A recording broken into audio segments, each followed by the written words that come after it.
Now, as South Africa observes this day and the country reflects on the role of Nelson Mandela, the impression that he left and the impact that he had on this country, his character, both nationally and internationally, brings into question the leadership in South Africa at that moment. Now, in May, what we saw was, of course, a lot of interaction, and the Institute for Security Studies writing about South Africa and saying that it is now undeniable that the crisis of leadership in South African politics, academia, business and civil society is a failure that we should shoulder collectively as a nation.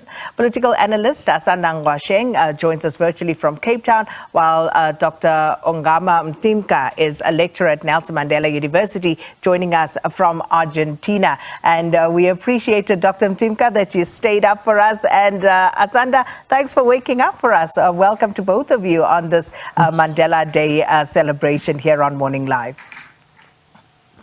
Thank you for having us. Only a pleasure, Sakina. Wouldn't miss anything on leadership in South Africa. And that's, of course, what we're honing in on, with many discussions cropping up about Nelson Mandela, his role in South African politics, his role as a leader, whether it's about his influence or his character. So let's first start by reflecting on him. Dr. Mtimka, starting with you, how would you describe Mandela? I've written a piece on this about this time last year. The key for me in Mandela is sacrifice, humility, and courage. Sacrifice in the sense that when you lead people, there are times when you have to act against your own self-interest in pursuit of the greater good, recognizing that once you succeed with the greater good, the outcomes will also be good for the self. With respect to humility, it's the idea that the world doesn't revolve around you, and your need for, personal justice, among other things, comes secondarily to national imperatives. And then lastly, courage. Courage is this idea that we act with boldness and courage in pursuit of that which benefits the organizations we work for and the country. And I think Mandela, in many ways, actually demonstrated all those three values for me. Asanda, your reflections on Madiba? I think that what made Mandela stand out, like most great leaders, is that he had a vision for the country that he was leading. And so when you are led by somebody that has a vision, it's very easy for everybody in the country to follow and to know what role to play and to know how to contribute. And so I always think, of that moment in 1992 when we lost Dr. Chris Hani, and how the entire country was on tenterhooks, and everybody across the racial line was really sitting in a space of fear, and there were rumors that, essentially we were going to go into a civil war. And he came out and he led that day. So he had been leading, of course, before that day, but on that day, his leadership was outstanding because he provided a vision to say, this is who we are.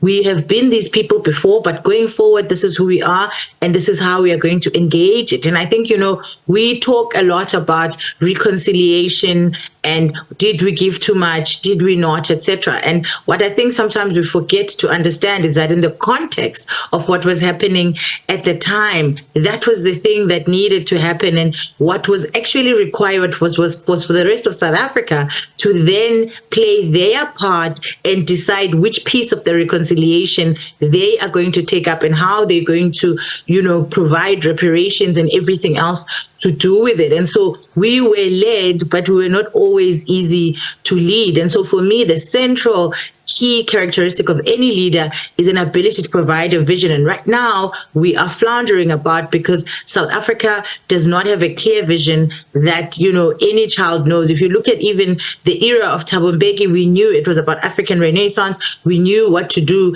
young people like me went off and studied international relations because there was a clear vision for the kind of future that we're going to have. And with the Zuma era and unfortunately the Cyril Ramaphosa era, that is what is missing, and that is what is making it so difficult for the great leaders that we do have, by the way, to be able to take us over the ledge in the ways that we were able to in the 90s, in the ways that we were able to in the early 2000s. So you speak of the great leaders that we have, but Dr. Mtimka, where are those leaders? Because we've come from those heady days where we were led by the greatest statesmen in the world, in our country. We were the envy of the rest of the world. And now we find ourselves in this particular position where many are now lamenting what is being dubbed a leadership crisis in this country. So I was fortunate enough in my early career in mid-2000s to work in organizations where I saw this leadership at a micro level, but also, the quick answer is that they were hollowed out of public administrative and political leadership roles in preference of people who are voting fodder even in municipal councils. It was unthinkable that there would be in South Africa a time when to not know anything qualifies you to become a leader, because in the agenda of those that want to repurpose government institutions, you were best able to serve their agenda if you didn't have independence to think critically. To go back to the point I was making, I was working recently at a municipality that I had deep exposure in. One, back in the time, to talk about Asanda's point about vision, the executives that used to work in this municipality had great vision. And this is no longer than 10 to 12 years ago. Great vision, had been building the organization and building underneath themselves in terms of the organizational structure. I was so shocked recently when we've had meetings either with the business chamber or with the municipality to realize that the things that were great and the municipality was doing not long ago are no longer done. And why? People with insecurity, and by the way, this comes up in your report, in the report that you are referring to earlier, Sakina. People with insecurity came, and guess what do people with insecurity do? They come and erode any sense of prospective leaders that are rising underneath them, so that if they are gone, there can no longer be success in that organization. And the reason why they do it, it's because when you have a successor who is competent, you are potentially replacing yourself. A person who is who is secure and competent knows that that's a good thing, because once they are gone, the organization can be sustained. Insecure people go around and killing capacity everywhere they find it because it threatens them. But what does that say about us as the people of this country, the electorate of this country, Asanda? Have we then outsourced our agency as a people to those who may occupy the highest position in society? Because it reminds me of that saying that you get the leaders you deserve. So do we deserve this? And how so, if that is the case? I think, I was thinking a lot about this last night, and I think, number one, I think we have to be quite prescriptive and quite clear what we mean when we are talking about a leadership crisis. South Africa is not short of leaders in every single sphere except for government, and it's for the reasons that Ongama has alluded to, that we have a current crop of leadership that is insecure with anybody that is smarter, anybody that has a better vision, anybody that is able to provide direction and can influence from below, as it were. And so because of that, the amazing people that used to be in the public sector are gone. But please, can we not denigrate ourselves by saying that there is no leadership. South Africa is leading all the time. South Africans are leading in sport, are leading in arts, are leading in every single sphere that you can think of. It is only in government where there is a gap, and as a result, it then affects the rest of where people are able to lead or not. Because if government doesn't have a vision, you could be the greatest business leader there is. You need government support in order for you to be able to fulfill whatever it is, whatever contribution government, for instance, could make. And the fact that we have hollowed out the public sector means that even in government, the people who are in boards, the people who are in positions of power are people who are politically connected. And therefore, that then hollows out some of the excellence that does exist in government. And it does take away the responsibility that that sort of business has, for an instance. And I think, we need to also go a little bit further back and look at the fact that the ANC is a broad church of many organizations, from your SANCOs to your UDFs, many structures that used to sit in the community. And when the ANC became the government, all of those people were called up, but there were no programs to replace those structures. There were no programs to replace that leadership. And instead, what then happened is that anybody that was rising up in leadership and was not affiliated with the ANC was very quickly crushed or moved outside of the spheres of the political space because they were seen to be in competition. And what that did is that it created this vacuum in the public sector. But otherwise, South Africa as a country produces amazing leaders. That's how we got Nelson Mandela in the first place. We produce amazing leaders, and we must not denigrate ourselves into this. And to go to your point very briefly about whether we're getting the leadership that we deserve, there was a point when I said, we do. But when you think about our history is such that we're always going to end up at this place because our history is one of pain. And until we have emancipated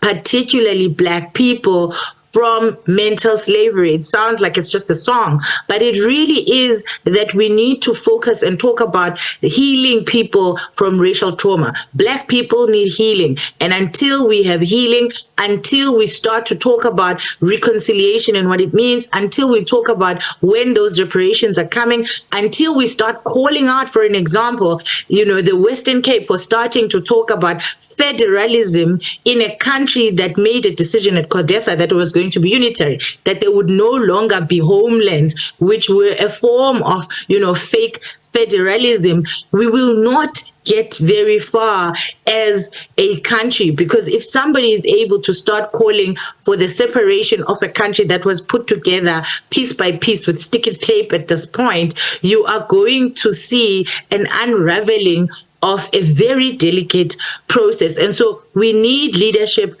in the political sphere, not only in the ANC, but also across the political sphere. We need ethical leadership. We need leadership that is considerate of the pain and the wounding of this country and the ways that are required beyond just using, logic. The emotional degradation of who we are, our essence, needs to be talked about, needs to be engaged with, and needs leadership in order for us to be able to get this next generation to believe that South Africa can be the great country that it is and has always been.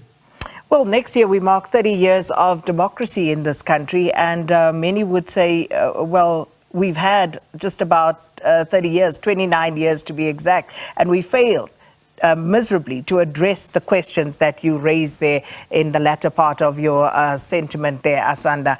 But looking at where we're headed as a country, that report by the ISS, it says that the country's situation requires courageous reflection and action. So how do South Africans then courageously deal with the situation to get us out of this predicament, Dr. Mtimka?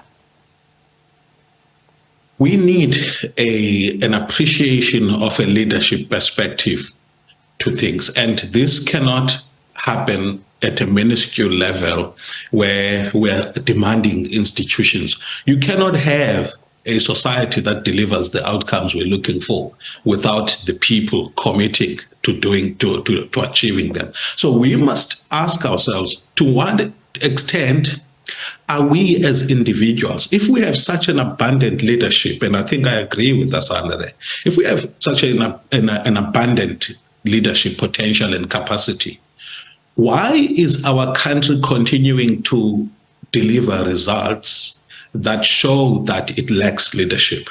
And I think the answer is here, that much of our focus has been on personal success and indeed some, broader benefits than the self. But we need to ask ourselves, in what ways are we succeeding personally with our families, but also contributing to achieving what is required for the country? Lennox Sebe is said to have said in the Pharmacist Sky, gone around the country with the message, your country needs you. And he would go and take people that were competent to plug in different, in spaces in order for them to lead. I think we've gotten to that time. The 1994 order is collapsing before us. And I think it's across the spectrum where you find that you have people with narcissistic personality disorders destroying organizations everywhere, in the state and in the private sector and in public benefit organizations. But we need to heed to the call of the country. And as we say, emaxhoseni, ikhwelo lityala. Well, unfortunately, that's all the time we have this morning. Political analyst Asanda Ngoasheng and Nelson Mandela University lecturer Dr. Mtimka, thank you so much for discussing South Africa and the country's state of leadership with us this morning, and very pertinent as we celebrate Mandela Day.